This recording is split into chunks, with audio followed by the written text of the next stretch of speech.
Jalaram colony महिला सत्संग मंडल ने पौधारोपण कर आषाढ़ी बीच जगन्नाथ का मनाया उत्सव।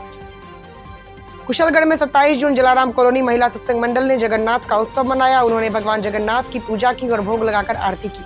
उसमें कॉलोनी की महिलाओं ने भाग लिया। इस अवसर पर महिलाओं ने पौधारोपण किया, जिसमें बिल्ली पत्र और शमी के पौधे भी लगाए। आषाढ़ी बीज के दिन जगन्नाथ रथ यात्रा एक वार्षिक उत्सव है जो भगवान जगन्नाथ, देवी सुभद्रा और भगवान बलभद्र की रथ यात्रा को दर्शाता है। यह उत्सव भगवान जगन्नाथ के अपने मंदिर से गुंडीचा मंदिर तक की यात्रा का प्रतीक है, जहां वे 9 दिनों तक रहते हैं। यह उत्सव भारत के पूर्वी राज्य ओडिशा के पुरी शहर में विशेष रूप से मनाया जाता है, लेकिन भारत और दुनिया भर के कई अन्य स्थानों पर भी मनाया जाता है। चीफ एडिटर ललित गोलेछा की रिपोर्ट।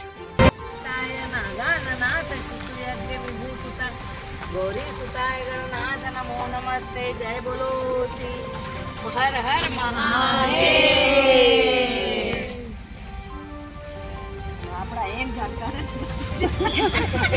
यहाँ देखोगे उधर नीचे क्या देख रहे हैं जमीन में, तुम्हारा मुंह तो दिखे। एक अब भी सही फोटो नहीं खींचा। चलो आओ ले चलो अब